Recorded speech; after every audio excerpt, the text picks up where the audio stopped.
Hello class, Dr. G with you again. At this time, in your Spanish 112 Elementary Spanish 2 class, we're going to study Pronombres Dobles. Because of this topic, student at the end, our learning objectives state that at the end of this period, students will be able to take shortcuts in conversations and avoid repetition. Because what we're learning here is going to help us mirror in the Spanish language what we do in our first language. In this case, yours is English. So let me present to you step by step these two elements, direct, indirect, and then the double pronouns. And then we go over structure. Got it? Direct object. Look at this sentence. It's the same in English and the translation is there in the other language. So did Teresa study literature? The answer, yes, she studied it. Sí, ella la estudió. Notice that we didn't repeat Teresa, we didn't repeat literature, either in English or in Spanish. In the answer, we took a shortcut and avoided the repetition of the nouns Teresa and literature.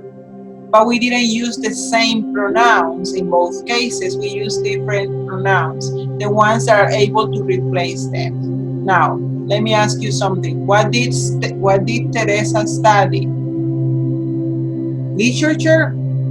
Literature is what is modified by the action. It's receiving the action. That is our direct object in both languages. Literature in English, literatura en español.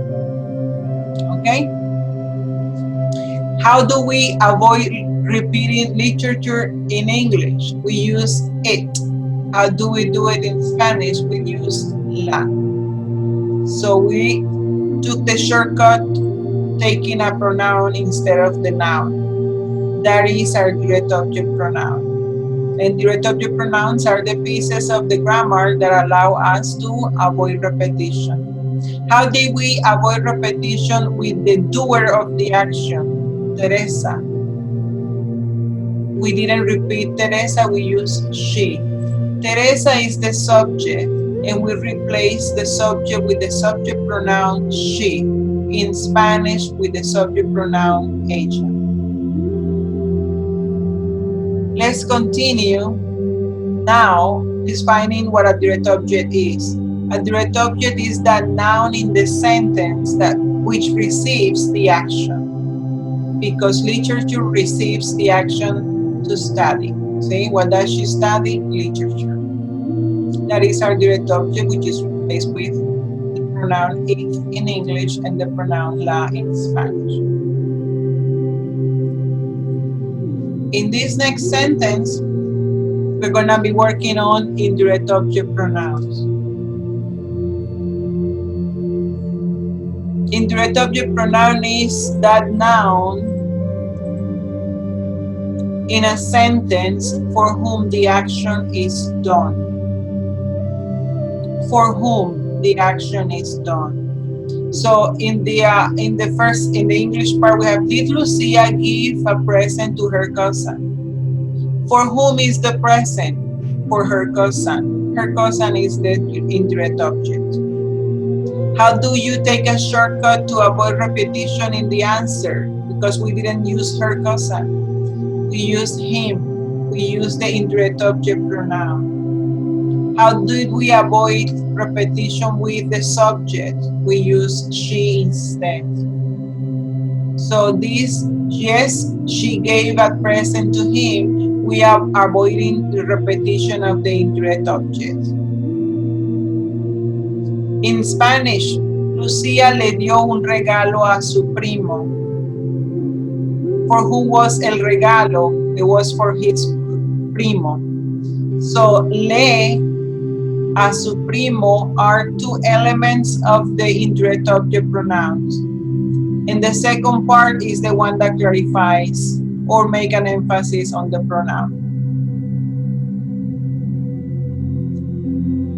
Now, let's put them together. The indirect and direct object together. In the sentence, Julio, will you give me the towel? The answer, yes, I will give it to you. Julio, ¿me das la toalla? Sí, yo te la doy. Notice that we did not repeat towel or toalla in the two questions. We avoided taking a shortcut. We use a pronoun. Okay? We use the pronoun it. And Julio is not in the answer. Julio is responding, so he say, I will give it to you. Me, you. See? So notice that we are avoiding repetition, taking the shortcuts by replacing towel with it and me switching in the answer with you. Question in Spanish. Julio, ¿me das la toalla?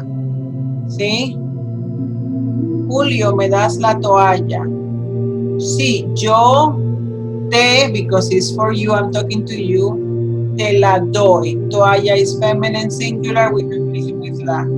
So that's what we are learning today, to take these shortcuts and avoid repetition. Economy of the language, and it makes you more functional in the Spanish language. Now let's cover an extra step here in this sentence. Mi padre le compra un libro. Mi padre les compra un libro. Here we have les and we have le. But do you really know for whom is the book? For whom is the book?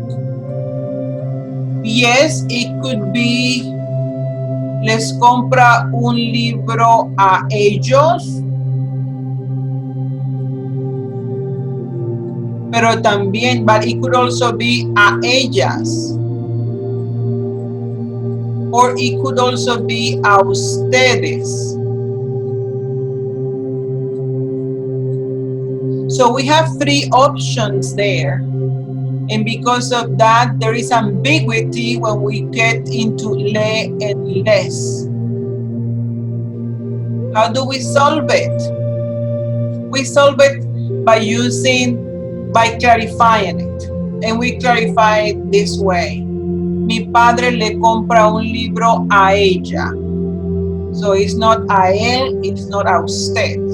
In the second part, mi padre les compra un libro a ellos. We had three options here, and from this it is only a ellos. So when we run into le or les, we must clarify with the prepositional phrase. See, we must clarify the indirect object with the prepositional phrase. Here we have ambiguity, so it's necessary to use the prepositional phrase. Let's continue with giving detail of the pronouns. See? Subject pronouns, direct object pronouns, and indirect object pronouns, right? Notice these are the ones that replace the doer of the action. The one had the noun that does the action. See? We have Teresa and we use ella.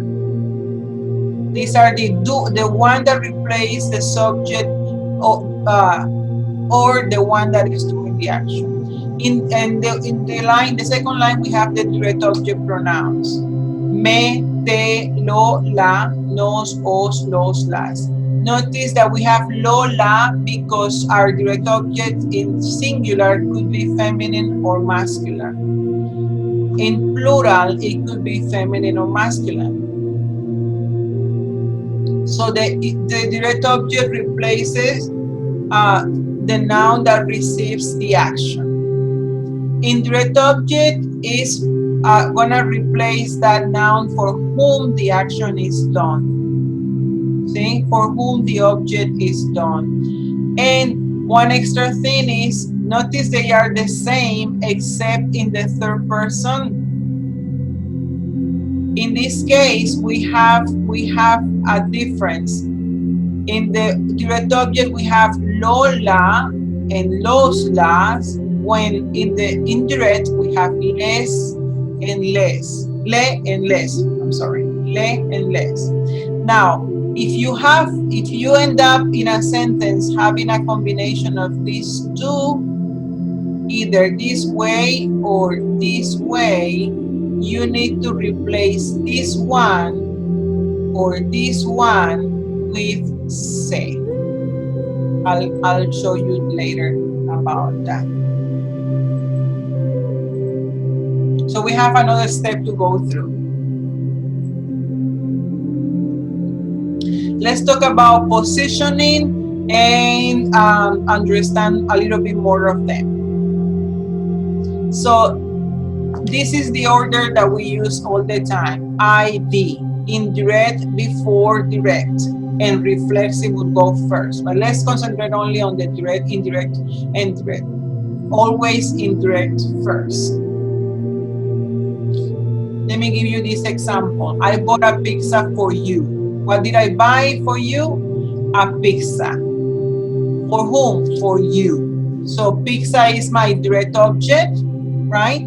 And what pronoun will I use to replace una pizza? I have lo or la, but pizza is feminine, so I'm gonna use la.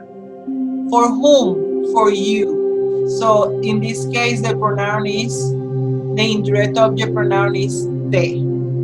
As he said in here, indirect goes first, so let's put it first.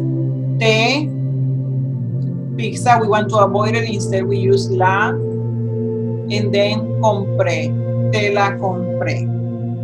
See?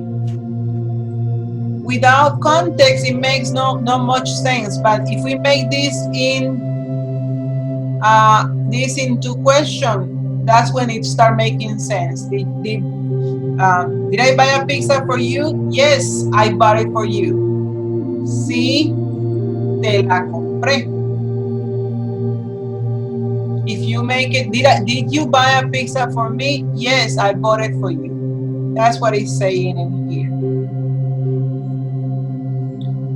Let me show you another example.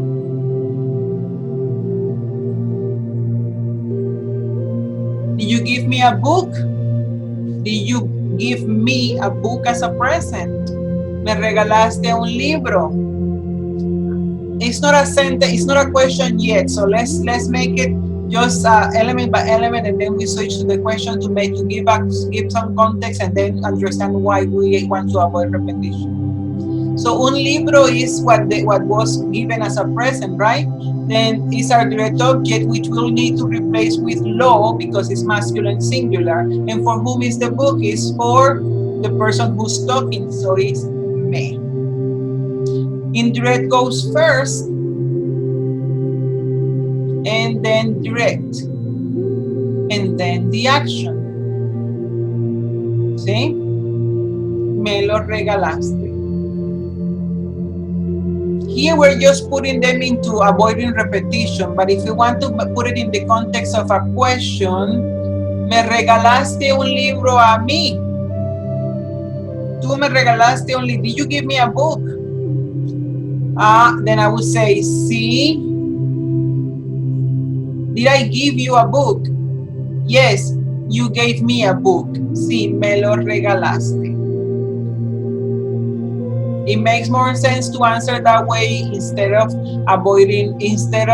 repeating libro again and again.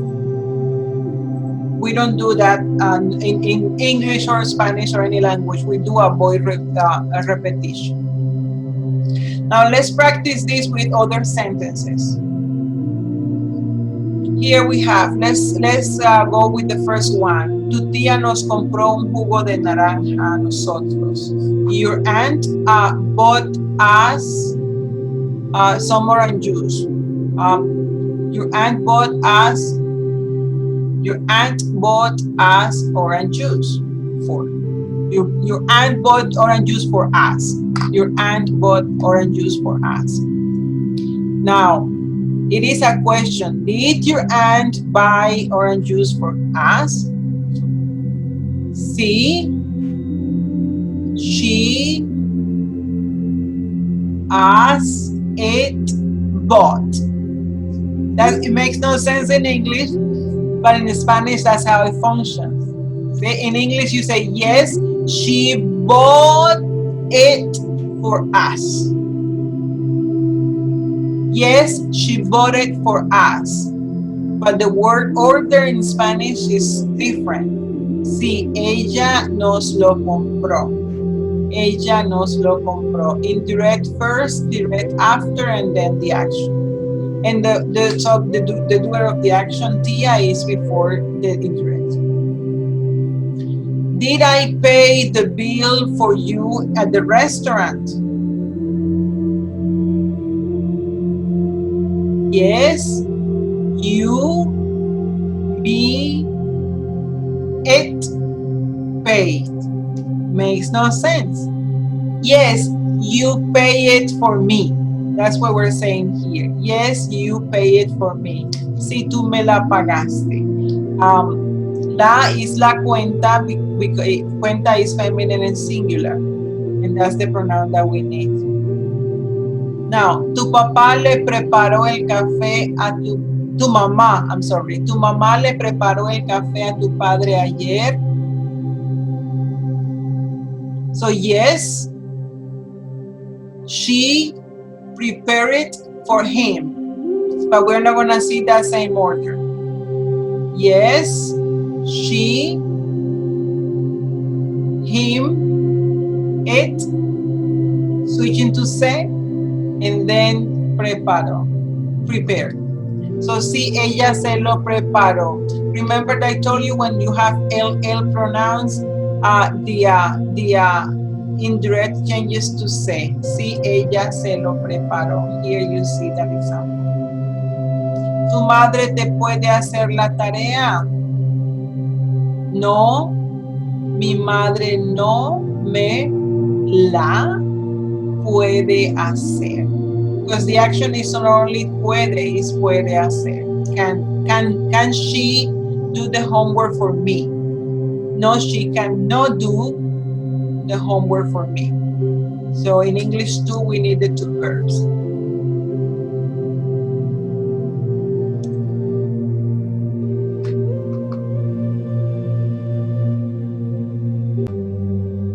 Let me continue with some examples in which you will see the full sentence with without avoiding repetition, and the sentence where we avoid repetitions. Juan, ¿me prestas tu raqueta? Can I borrow, Juan, can I borrow your racket? Sí, yo te presto mi raqueta. See? Me switches to te because I'm talking to you. Do you speak English? Yes, I do speak English. Can I borrow your racket? Yes, you can. You can. So we change it. We switch it. We do it in English too. Now let's avoid repetition. Sí, yo te la presto. Si yo te la presto. Te, because the racket is for him, for you. And raqueta is la. Let's go with the second example. Sara, ¿me pasas la toalla? No, let's not avoid repetition. Let's include toalla. Si yo te paso la toalla a ti, énfasis. Now let's avoid repetition. Si yo te la paso.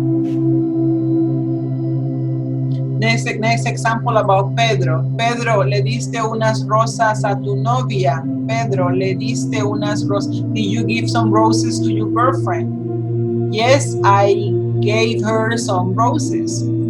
Sí, yo le di unas rosas a mi novia. And let's avoid repetition. Sí, yo se las di. Yo se las di. Se is the L that we want to avoid LL combination, so it switches to se. Every time you have LL, which is in this case le, las, the le changes to se. So se las di. Let's go with Melanie. Melanie, la profesora les enseñó los verbos a ustedes. Sí, ella nos enseñó los verbos a nosotros. Sí, ella nos los enseñó. And the last one with the players. Los jugadores le trajeron la pelota al entrenador. Did the players bring the ball to the coach? Yes, they brought the ball to the coach. See, oh, perdón, no, they didn't. No, they didn't bring it to the coach. So, no, ellos no le trajeron la pelota al entrenador. In avoiding repetition, no, ellos no se la trajeron. Well, I hope these sentences help you understand this complex concept. There is more to it, but at this level, we just learned the basic. Thank you very much, and I hope you enjoy the day. Ya terminamos. Muchas gracias y a practicar.